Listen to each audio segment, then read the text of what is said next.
Hello my dear friends ও junior homeopathy doctor ও সাধারণ মানুষের জন্য আমি একটা ভিডিও দিচ্ছি। আমি ডাক্তার তারকচন্দ্র সরকার, মল্লিকপুর, গোবরডাঙ্গা, উত্তর 24 পরগনা। পেশেন্টটা আগের দিন এসেছিলো, কিন্তু আবার একটা সমস্যা নিয়ে এসছে।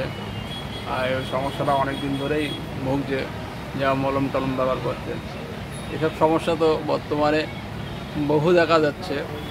কেউ অ্যালোপ্যাথি খাচ্ছে, কেউ হোমিওপ্যাথি খাচ্ছে, কেউ অপারেশন করছে। তাই অপারেশন করলেও সাকসেস হয় না, অ্যালোপ্যাথি খেলেও সাকসেস হয় না, একমাত্র হোমিওপ্যাথিতে সাকসেস হয়। আমি বহু কেস সাকসেস করেছি, অনেক ভিডিও আমার আছে।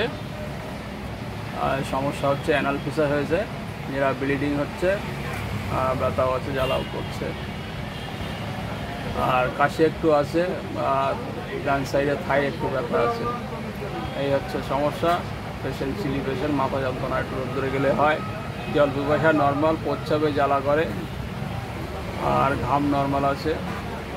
আর খাওয়া দাওয়ার মধ্যে মিষ্টি খেতে ভালোবাসে, লবণ খেতে ভালোবাসে, দুধ খেতে ভালোবাসে, পাঞ্জেন ফুড মানে মশলাদার জাতীয় খাবার খেতে ভালোবাসে।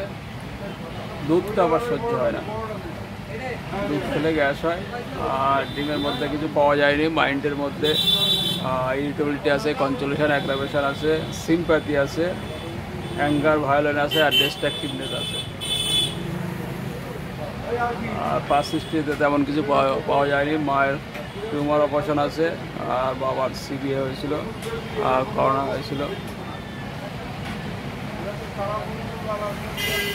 এই হচ্ছে সমস্যা। বলো তোমার সমস্যাটা কি? বেশি সমস্যা এখন কি হচ্ছে?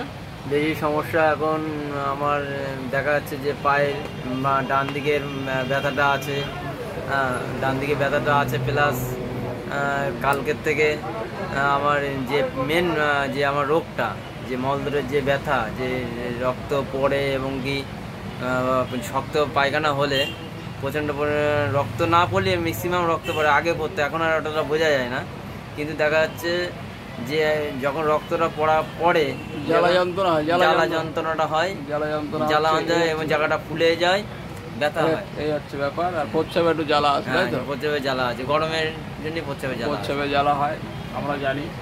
আমি ওষুধ দিয়েছি। এই হচ্ছে ব্যাপার। আর বাড়ি হচ্ছে শ্রীপুর, হিমাংশু বর্মন।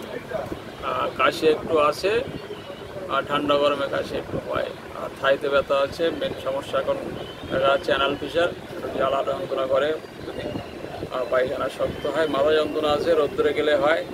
আর চিলি পেশেন্ট, জল পিপাসা নর্মাল আছে, ইউরিন বার্নিং আছে।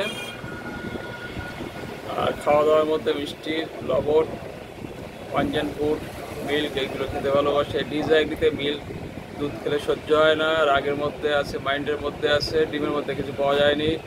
আর মাইন্ডের মধ্যে ইরিটেবিলিটি আছে, কনসোলেশন, অ্যাগ্রাভেশন আছে, আর সিম্প্যাথি আছে, সিম্প্যাথি কস্টিকাম ফসফরাস, অ্যাসিড নাইট্রিকো সিম্প্যাথি আছে, অ্যাঙ্গার ভায়োলেন্ট আছে, ডিস্ট্রাকটিভনেস আছে, যেটা টিউবারকুলিনাম, নাইট্রিক অ্যাসিড আর হেপার সালফার, এদের মধ্যে ডিস্ট্রাকটিভনেস আছে।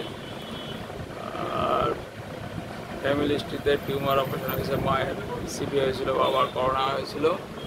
সবগুলো দেখে এখন দেওয়া হচ্ছে নাইট্রিক অ্যাসিড 8/4/25 আজকে, nitric acid 0.1, fifth scale of potency, আর হচ্ছে জার্মান পিটিআরে দেওয়া হচ্ছে 1000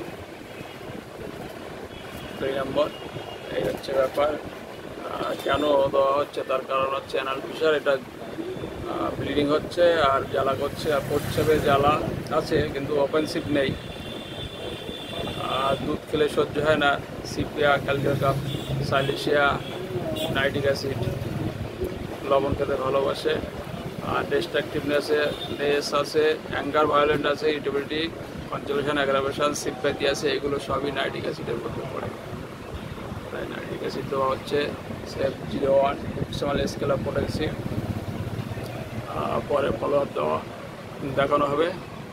থ্যাংক ইউ, ধন্যবাদ তোমার এই ভিডিও পারমিশন দেওয়ার জন্যে। পরে ফলো আপ আবার দেখানো হবে।